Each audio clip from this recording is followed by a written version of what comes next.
நான் நடிச்சு காட்டேன்டா. வாத்தா இந்த மூஞ்சடிக்க பாப்பீங்கடா.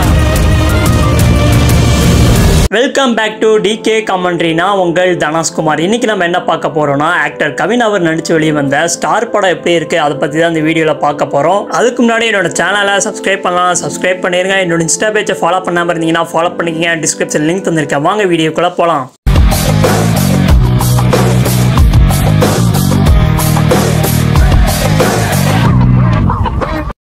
ஸ்டார் இந்த படத்தில் பார்த்தீங்கன்னா கவின், அதித்தி போகங்கர், பிரீத்தி முகுந்தன், லால் இவங்களாம் அந்த படத்தில் நடிச்சிருக்காங்க. டேரக்டர் எலன் தான் இந்த படத்தை எடுத்திருக்காரு. இந்த படத்தோட ஸ்டோரி பார்த்தீங்கன்னா, நம்ம கவின் அவர் சினிமாவில் ஒரு ஹீரோ ஆகணும் அப்படின்னு ஆசைப்படுறாரு. கடைசியில் ஹீரோ ஆனாரா இல்லையா, அதுதான் இந்த படத்தோட ஸ்டோரி சின்னதாக இருந்தாலும் இந்த படத்தை கொண்டு போன விதம் எல்லாமே சூப்பராக இருந்தது. டேரக்டர் எலன் இந்த படத்தை செமையாக எடுத்திருக்காரு.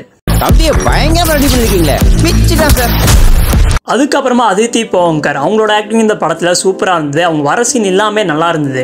அதுக்கப்புறமா பிரீத்தி முகுந்தன் அவங்களும் சூப்பராக நடிச்சு கொடுத்த கேரக்டர் நீட்டாக பண்ணிட்டு போயிட்டாங்க. அதுக்கப்புறமா லால், கீதா, கைலாசம் இவங்க ரெண்டு பேருமே அப்பா அம்மா கேரக்டர்ல செமையா ஆக்டிங் பண்ணியிருந்தாங்க. ஃபர்ஸ்ட் இந்த படத்தில் இருக்கிற பிளஸை பற்றி நம்ம பார்த்துடலாம். அந்த படத்துல ரொம்ப பெரிய ஒரு பிளஸ்னா கவின் அவரோட ஆக்டிங் தான்.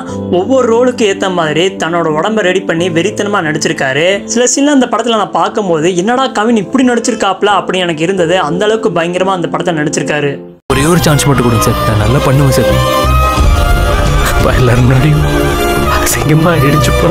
அதுக்கப்புறமா இந்த படத்துல யுவன் சங்கர் ராஜா அவரோட மியூசிக் இந்த படத்துல மிகப்பெரிய ஒரு பிளஸ். இந்த படத்துல வர சாங்கு, பேக்ரவுண்ட் மியூசிக் எல்லாமே தரமா மியூசிக் பண்ணியிருக்காரு.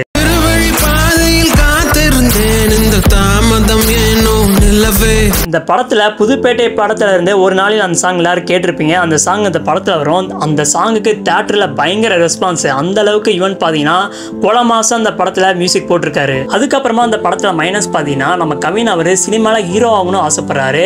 சினிமாக்குள்ள வந்து ஹீரோவாக என்னென்ன கஷ்டங்களை சந்திக்கிறாரு அப்படிங்கறத அந்த படத்துல அவ்வளோக்கா காமிக்கல. அதை இன்னும் நல்லா காமிச்சிருந்தாங்கன்னா நல்லா இருந்திருக்கும். அதுதான் அந்த படத்துல ஒரு மைனஸா இருக்கு. நம்ம எல்லாரையும் ஏதோ ஒண்ணு பிடிச்சு இழுக்கதான் செய்யும்.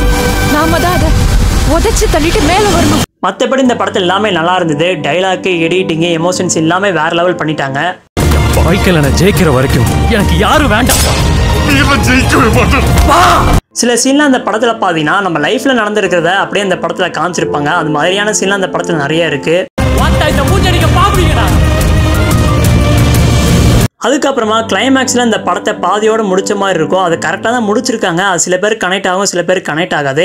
எனக்கு அந்த சீன் கனெக்ட் ஆச்சு. மொத்தத்தில் அந்த படம் எப்படி இருக்கு கேட்டிங்கன்னா, ஒரு சூப்பரான ஒரு மோட்டிவேட் படம் தான் இந்த ஸ்டார் படம். கண்டிப்பாக நம்ம பார்க்க வேண்டிய ஒரு படம். கண்டிப்பாக தியேட்டரில் போய் பாருங்கள். நீங்கள் இந்த ஸ்டார் படம் பார்த்துட்டீங்கன்னா உங்களில் எத்தனை பேருக்கு ஸ்டார் படம் பிடிச்சிருந்தது அப்படிங்கிறத கமெண்ட்டில் சொல்லுங்கள். அந்த வீடியோ பிடிச்சினா லைக் பண்ணுங்கள், ஷேர் பண்ணுங்கள், மறக்காமல் சப்ஸ்கிரைப் பண்ணுங்கள்.